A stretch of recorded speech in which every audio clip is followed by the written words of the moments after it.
동부그룹의 구조조정 작업이 중대 고비를 맞았습니다. 포스코가 동부그룹 자구안의 핵심인 인천공장을 인수하지 않겠다 이렇게 밝혔는데요. 자세한 소식 취재 기자에게 들어봅니다. 산업부 이충우 기자 전화 연결돼 있습니다. 이 기자 안녕하세요. 네, 안녕하십니까. 네, 포스코가 동부 인천공장 인수를 두고 굉장한 고심을 했는데 결국은 인수하지 않기로 했다면서요? 예, 포스코가 동부제철 인천공장과 동부발전당진을 묶어서 사들이는 동부 패키지 인수를 결국 포기했습니다. 포스코의 동부 패키지 인수에는 동부 인천공장이 걸림돌로 작용했는데요. 권오준 포스코 회장은 어제 기자간담회를 열어 특히 동부제철 인천공장의 미래 가치와 시너지 효과에 대해 부정적인 것으로 결론을 냈다고 밝혔습니다. 이미 지난달 30일 동부제철 인천공장에 대한 실사를 끝낸 포스코는 한 달여 동안 고심을 거듭했는데요.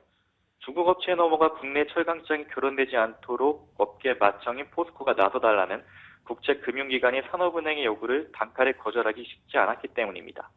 하지만 이미 공급 과잉인 컬러 강판을 주력으로 생산하는 동부제철 인천공장을 인수하기엔 불가능하다는 게 포스코의 최종 판단입니다. 인천공장 매각 가치에 대한 동부 측과 입장 차이도 한몫을 했는데요. 권오준 회장은 포스코는 동부제철과 사는 기대에 부합하는 가격을 제한할 수 없다는 결론을 내렸다고 말했습니다. 동부그룹은 지난해 재무구조 개선을 발표할 당시 두 회사의 장부가를 이제 1조 5천억 원에 이르는 것으로 책정했는데요. 포스코가 제시한 가격은 9천억 원 정도로 가격 차이가 6천억 원 이상 차이가 났었습니다. 네, 그렇군요. 그러니까 결국은 가격이 좀 잘 안 맞았던 거네요, 서로. 예, 채권단은 동부의 자구안 성사 여부가 굉장히 불투명하다고 보고 있는 것 같습니다. 결국은 동부제철을 대상으로 자율협약을 체결하겠다 이렇게 밝혔는데 앞으로 동부 인천공장 매각은 어떻게 되는 겁니까? 예, 동부의 주채권은행인 산업은행은 동부제철 인천공장과 발전당진의 패키지 마각 방식에 초월했는데요. 이에 따라 인천공장과 동부발전당진은 각각 개별적으로 매각이 진행될 계획입니다. 발전당진의 경우는 당장 경쟁 입찰로 매각 대여차를 개시하기로 했는데 매각 작업은 상대적으로 순조로울 전망입니다. 네. 권오준 포스코 회장도 석탄화력 발전소 사업은 매력적인 만큼 별도 매각이 추진되면 다시 고민해 볼 것이라며 향후 인수전 참여 여지를 남긴 바 있습니다. 동부제철 인천공장의 경우는 채권단과 동부그룹이 협의해서 향후 추진 방향을 결정하기로 했는데요. 포스코가 인수 후보에서 빠지면서 남은 후보들은 이제 중국 철강 업체들입니다. 바오산 등 중국 철강사들이 제품 가격 경쟁력을 앞세워 한국 시장 진출을 노리고 있는데 교두보가 동부제철 인천공장이 될 가능성이 높습니다. 다만 동부그룹의 매각가가 1조 원을 웃돌고 가격을 둘러싼 입장차로 매각은 장기간 필요할 수 있는 데다가 이미 포스코도 한 차례 인수를 포기했다는 점이 부정적인 요인으로 작용할 수도 있습니다. 네, 그렇군요. 근데 만약에 이 동부 인천공장이 중국 쪽 업체한테 넘어가게 되면 우리나라 조금 이 철강 업계에 문제가 있는 거 아닌가 이런 생각도 드는데 출입기자 입장에서는 어떻게 생각합니까? 예, 아무래도 국부유철 우려를 산업은행이 제기하면서 이제 포스코가 인수하는 게 좋지 않겠냐는 방침을 정했는데 네. 아무래도 기술 유출 우려가 컸기 때문에 그런 점이 작용했던 것 같습니다. 네. 동부가 그동안 자구안 계획에 따라서 비금융 제조업 이 계열사들을 구조 조정하고 있었는데 사실 잘 안 됐거든요. 이 자율협약 체결이 이제 계속 확대될 것이다. 이 대상들이 확대될 것이다. 그러면서 채권 단순을 넘어갈 것이라는 전망이 나오고 있는데 어떻습니까? 예, 주로 동부의 구조조정안에 포함된 계열사들은 동부 하이텍이나 동부 메탈과 같은 제조 계열사들이죠. 네. 금융시장에서는 동부제철 외에 다른 제조 계열사들도 순차적으로 동부제철과 비슷한 운명에 처할 것이라는 전망이 나오고 있습니다. 그렇군요. 이렇게 되면 사실상 동부그룹은 동부화재와 동부증권 등 금융계열사만 남고 나머지 제조 계열사들은 채권단 손에 넘어갈 것이라는 관측도 나오고 있는데요.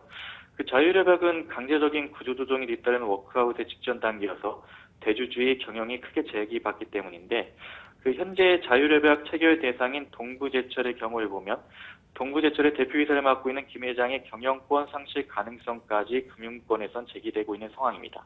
네. 어제 간담회에서도 유희경 산업은행 부회장도 김 회장이 아닌 다른 분이 동부 정상화 작업을 더 잘해가지고 정상화를 더 빨리 진행할 것 같다면은 그 분께 경영을 부탁해 볼 수도 있을 것이라면서 가능성을 배제하진 않았습니다. 네.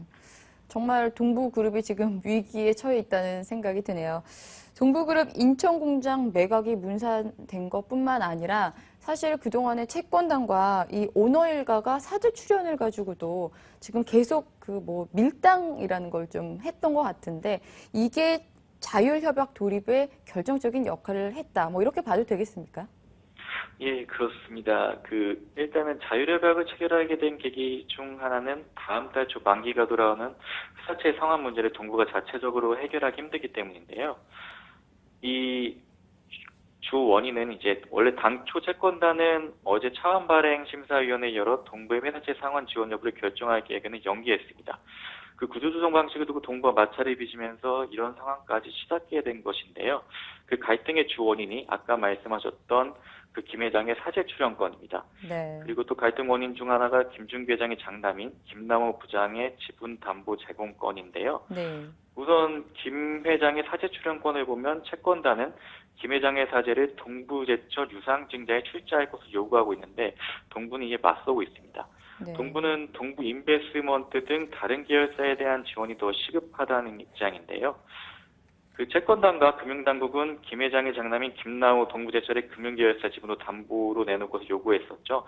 근데 동부 측은 이에 대해서 그룹의 경영권, 그러니까 금융계열사들의 경영권이 걸려있는 데다 김 회장의 담보 제공은 당초 자구안에 없었던 내용이라고 반발하고 있습니다. 네. 그 그렇군요. 앞으로 이제 자율협약을 체결해야 되는데 이 두 가지, 그러니까 김 회장의 사재 출연권이나 그 장남인 김남호 동부제철 부장의 담보 제공권은 앞으로 계속 문제로 남을 것으로 보이는데요. 네. 앞으로 자율협약 체결을 앞두고 상당한 쟁점이 될 것으로 보입니다. 아, 그렇군요. 이 기자 잘 들었습니다. 네, 감사합니다. 산업부 이충우 기자였습니다. 이 시각 뉴스룸에서는 어떤 이야기 오갔는지 살펴보고요. 주주클럽 이어집니다.